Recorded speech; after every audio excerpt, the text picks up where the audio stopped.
Mr. Raffi, could you tell me, is it normal for couples to struggle with communication? Yeah, great question. And in fact, I think most couples struggle with communication at one time or another. So I think it's a very universal experience that we can dig into a little bit more.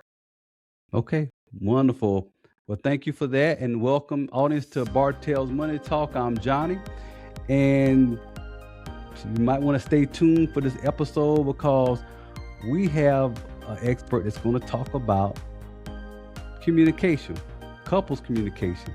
So stay tuned, and he's going to tie that in with money and some other stuff. So stay tuned for the episode to hear. It may just help you out a lot if you're struggling with communication. So, Mr. Rafi, could you introduce yourself and give a little background?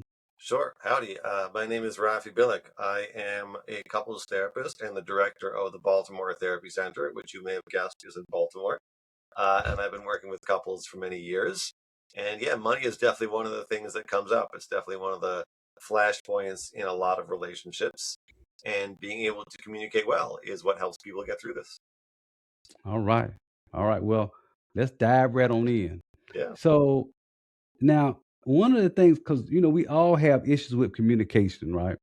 And I've been married for a while, and first being married, especially as a young couple, you kind of struggle with different things and how to communicate those particular areas in relationships, especially as a couple. So, how do you recommend couples bring up hard conversations, such as like money, sex, or either parenting? Let's start with money first. I would say the answer is slowly, right? Trying to run in and figure out your budget without taking the time to figure out what the emotional issues surrounding it are, that leads to a lot of the problems that I think your listeners are familiar with: the arguing, the fighting, the shutting down, the getting nowhere. Money is a sensitive topic It and it is. brings up a lot of feelings for us. And being able to stop and talk about what we feel and what our worries are and our wishes and our hopes and our dreams and our concerns, being able to talk about that stuff before we sit down and figure out, okay, so what's the budget for this month? I think it gets us a lot farther. So being able to stop and explore the terrain before you try to beeline for the exit is a great way to make those conversations go more smoothly. Yeah, yeah, and I'm sure you have probably dealt with couples like that that's dealing with different, money issues. How about, you know, and money sometimes will affect, sexual relations. So can you talk a little bit about how that ties in with I mean, communication well? the way that we feel about each other in all these topics, obviously it affects our emotional relationship, our sexual relationship, our financial relationship.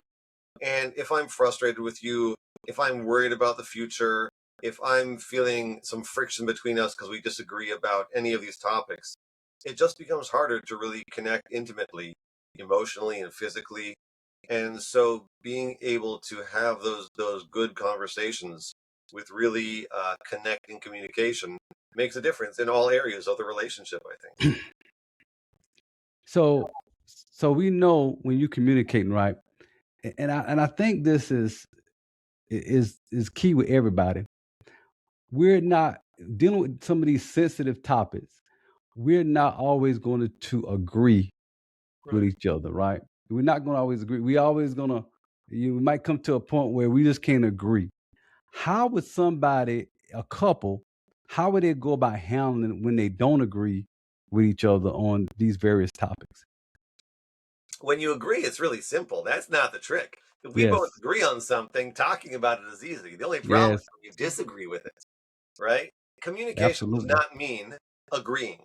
It does not mean coming to a point where we think the same thing. It means that you can have an opinion and I can have a different opinion, and we can still respect each other and validate each other's positions, which is, you know what? That makes sense. I can see why you feel that way about the situation, right? Maybe I don't agree. Maybe I don't agree that we need to, save half of our income every month. Maybe I don't agree that, we should be able to go out to dinner every other week, but I can see why that's important to you. And if I can't see why that's important to you, I better go on and figure out. Like, help me understand, why is it so important to you to go out for dinner at least once a week? Because for you, that's not a thing. But for you, it seems to be really important. It Hmm. stresses me out financially. So help me understand your point of view. I think that is a really key mindset in marriage is help me understand. Yeah, yeah, and I think, and I agree with you 100% on that because a lot of times, if you don't agree and if you don't necessarily work through your disagreement, then it could cause other issues or conflicts um, later on, even right then. I mean, because you just don't agree, and if you don't figure it out, how can we even?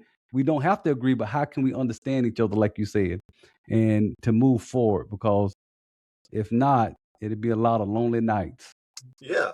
I mean, research shows that most couples have disagreements that never disappear, that we'll just continue disagreeing for the rest of our relationship together. And you can still have a good marriage. You can still have a good relationship and Mhm. feel connected because it's about how you talk about it and how you understand each other and not whether you agree about how many times we're going to go out for dinner this month. Yeah, yeah, you're absolutely correct. So I know that I read that you have a book, right, out there dealing with couples communication. So could you talk a little bit about your book? Yeah, I wrote this book because I do this work day in and day out with couples.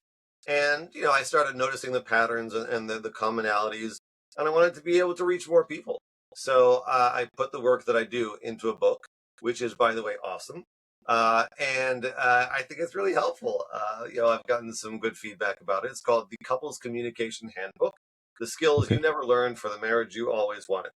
And it is up on Amazon, and people buy it and they get good things from it. And I think it's helpful to help people learn how to walk through these conversations, which maybe they've tried before or they've never had the courage to try, but to do this in a way that leaves us feeling connected, even though we disagree, rather than continuing to butt heads and feel frustrated and have conflict. So it's really a step-by-step guidebook to having these conversations. Nice, nice. So with that, now could you give us one like key skill or tool that's in your book that a couple can use like today, that they can apply today? Yeah, I'll tell you, I say in the very first chapter, if you take one thing away from the book, it should be this: take a break. When things are hot, that is not the time to discuss a difficult issue, right? If you just found out that your spouse, blew $300 on some silly gadget, or they made a big expense, whatever, you may be right that that was not a good idea, but that is not the time to talk about it because you're angry, you're irritated, and you're going to come in charging.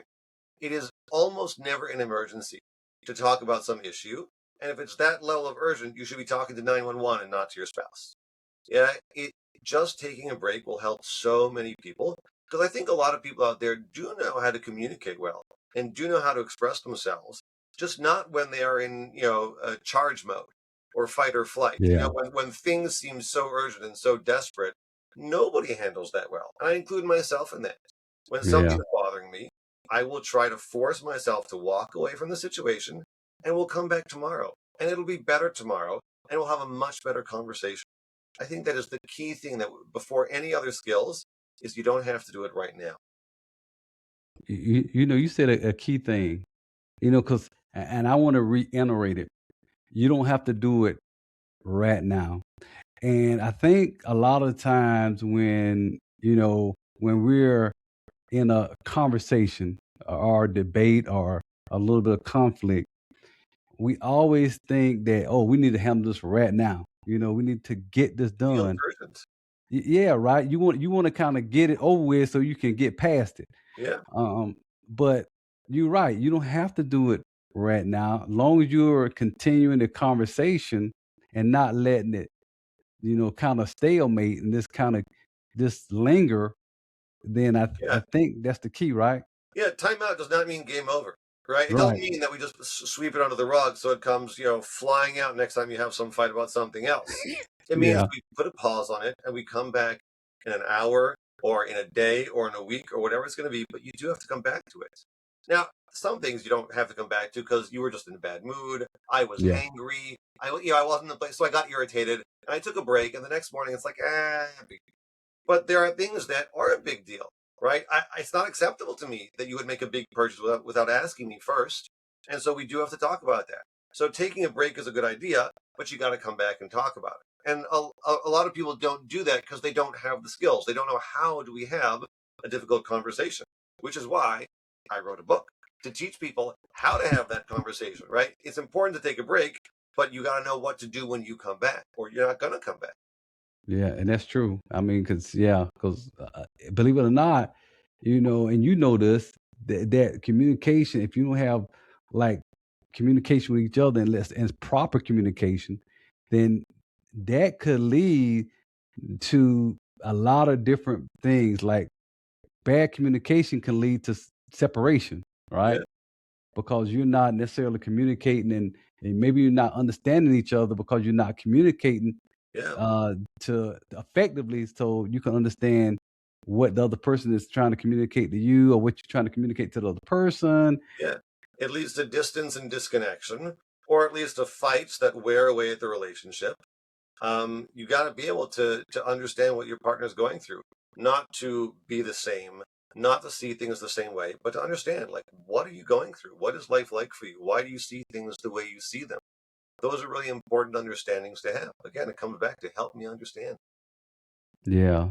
Yeah. So since you've been doing this for how long have you been kind of helping couples better communicate? How long you been doing this? It's over 15 years now.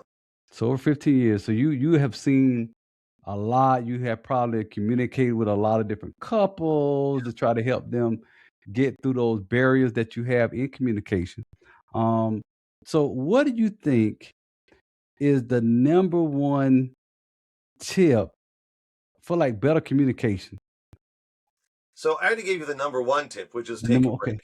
Take a Yeah. break. But once you're actually communicating, it's really important to talk about yourself and not the other person. Meaning, if Mm, I'm mad at you, I don't say, you are irresponsible. How could you spend that much money? Because I'm talking about you. What I mean is to talk about me and say, you know what? I'm really angry because you spent money without asking me. Or I'm very nervous about our future. Or anything like that. Again, if the goal is help me understand, then when I'm having experience, I have to help you understand me. So if I want you to mm, understand me, I have to talk about me. If I talk about you, we're not helping anybody. Not only that, right. but if I talk about you, I'm inviting you to argue with me. Because if I say you're irresponsible, you're going to start arguing about how you're not that way. If I say you always do this, you always spend money without asking me, you're going to say, well, what about last time when you, and that's an argument. But if I talk about me, I'm inviting you to care about me. If I say I'm really scared about our future, your response ought to be like, wow, that's awful. I'm so sorry you're scared. So now we're connecting instead of arguing. Of course, there are skills to learn as a listener as well, because you as a listener are tempted to start explaining yourself and defending your actions, but that gets us nowhere. As we all know, we've all been down that road, right? So, for me to talk about myself and for you to listen where I'm at, that's a really important way to go about it. And of course, there's a lot that goes into that, which is why it's a book and not a pamphlet. I like that. So, your book, is it like an interactive type handbook where you can read it and kind of discuss with your partner? Yeah, Um, absolutely. I think it's yeah. great for partners to read it together. Not everybody is into reading it. By the way, there's an audiobook if you're not the reading type of person. So if you like listening to me talk, there's 7 hours and 29 minutes where that came from. But yeah, it's a step by step. It walks people through. Okay, what state of mind do I have to be in? How do I say it? What am I talking about? How do I respond? It's really, it's a guidebook. It's a handbook for moving people through that conversation. And it's not like you can just sit down, read it, and okay, we're good to go. In the same way that you couldn't read a book about tennis and then get out on the court and everything would be fine. But it would be helpful towards knowing what to do. And then you practice and you fail and you go back to the book. Oh, I did that wrong. Let me try that again. And you try again. And you grow together as a couple, improving the way that you relate to each other. Yeah, that's good. You're right because communication is not a one-time thing.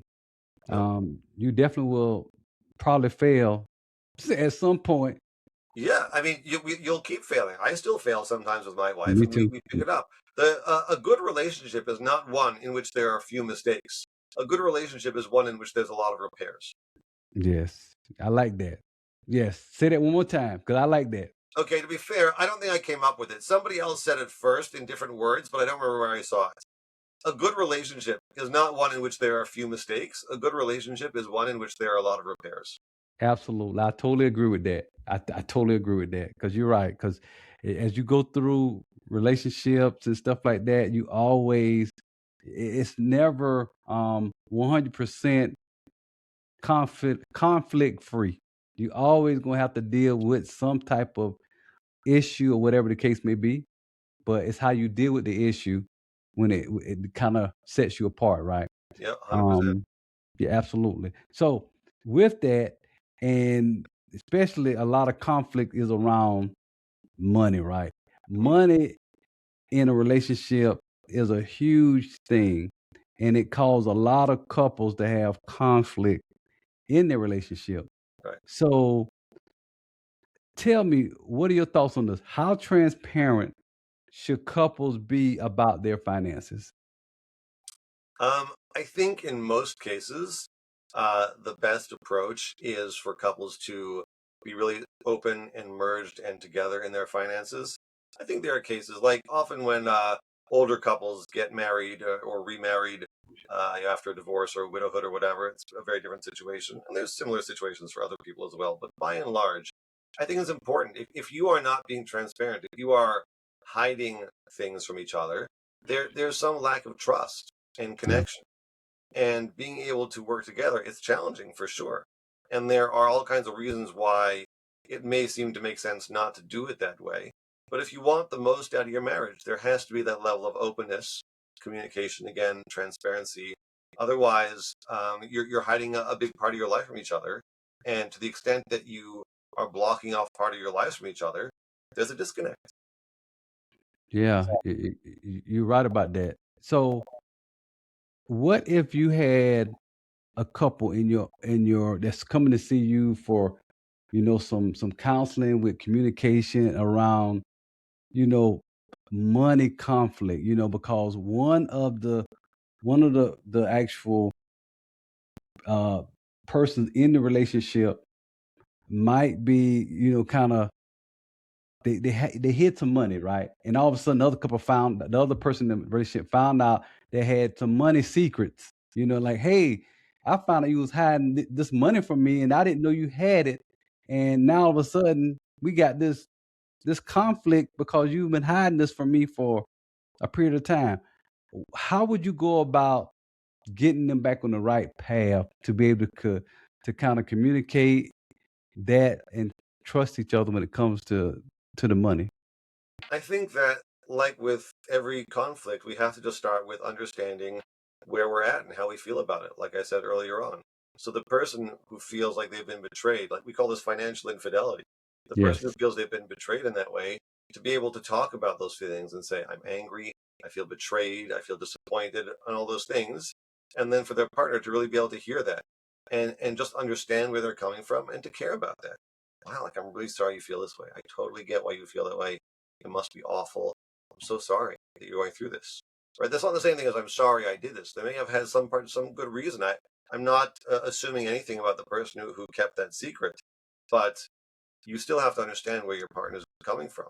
And then we flip it, right? So the person who is hiding the money has to have a chance to explain where they're coming from. Maybe they came from a household of real scarcity, or maybe they Yeah. saw financial abuse in their family, and so there may be reasons. Again, I'm not judging whether it was the right or wrong thing to do, but simply we have to understand both sides of it before we're going to make any difference in how things are going. And if you think that you can just say, "Here's my piece, and here's how I have to do it differently in the future," it's not going to work. I have to understand you. You have to understand me, and then maybe we can talk about how to do things differently. Yeah, I kinda like that because pretty much I like the judgment-free space Yeah, where you can kinda, have that communication without necessarily being, judged or accused or yeah, whatever the case may be. yeah. Nothing in the book talks about how you should judge and accuse each other. That won't get you very far. It just Yeah, doesn't. Whether you're right or you're wrong, it doesn't matter that if I'm right or wrong about what you did. It will not help me to judge you and accuse you of things. What will help me is to tell you what the impact on me was and to ask you to care about that impact. that will change a lot. People don't usually change because they are being judged by someone else. A person in a relationship will change because of the empathy they have for their partner, right? If I scare you or guilt you into changing, it's not lasting change. But if you Right. change because you care about what has happened to me as a result of your actions, that counts. That will last. Right. You're absolutely correct. I agree with that. So if you had somebody, if somebody right now is listening to this episode and they say, wow, some of this conversation, that's me or that's us. Um, what advice would you give them based on what they're hearing right now? What would you say? I mean, it depends where they are in the process, but I would say get some help. Whether you get my book or talk to a counselor or a coach, or reach out to me or whatever it is, talk to somebody about it or get a book or an audiobook and try to improve from where you are. It's okay not to have the skills. We're not born with good communication skills. That's If you right. find yourself stuck in that circle, so get some skills, learn how to do it. Absolutely. Absolutely. So again, audience, Mr. Raffi has a book and you can get it like on Amazon. It sounds like he has an audio side of the book that you can get. And the book is called The Couples Communication Handbook. Um, so if you're having some challenges with communication, especially, it really sounds like it address all areas, whether you're dealing with money, relationship issues, whatever the case may be. I would highly recommend that you check his book out because it will be beneficial for you to improve your communication skills so you can have those tough conversations that sometimes we have to have as couples, right? 100%. So, yes, yes. Let's go ahead, Mr. Rafi. What else you got? I was just going to say that's 100%. I think it's really important. I think a lot of people would benefit from it, which is why I wrote the book. I want to just reach more people with this really helpful, useful information that could make their lives better. Absolutely. So, I would like for you to leave a couple of golden nuggets. If you had to leave anything for any of the listeners that's listening now, give me two golden nuggets that they could take from you and apply to their relationship, to their communication right now. I'm going back to the ones I said already. Number one, take a break. Don't do it right now. You'll be much better off communicating when you're calmer. That's number one. And number two, talk about yourself. When you're trying to tell your partner what's bothering you, don't tell them what they did wrong. Tell them how you feel about it. Tell them what's going on for you. That's a lot more inviting. Nice, nice. And if someone would like to reach out to you to possibly uh, see if they can get some assistance if they need it, how would they go about doing that? So they can find me at the website, thecommunicationbook.com. That is my book's website, and I'm available there. And if I haven't convinced you yet that the book is worthwhile, you can get the first two chapters for free on a download, audiobook, or ebook. And you can check it out for free there. And then you can reach out to me there. I'm happy to help people. That's what I do for a living. Nice, nice. So audience, listen. Again, if you are having communication challenges, and whether that's dealing with your finances or just relationship based challenges in your communication, highly recommend you check out the book. Again, the book is called The Couples Communication Handbook. Um, Raffi Bilek is the actual author, which is we have him on here today. And I think it would really benefit you and give you the skills that you need to kind of address any communication challenges you may be having. So, Mr. Rafa, thank you for joining our Bartell's Money Talk to talk to us about, communication today. And we really appreciate you joining the show. And again, thank you for joining. Thanks so much for having me. Yes, thank you.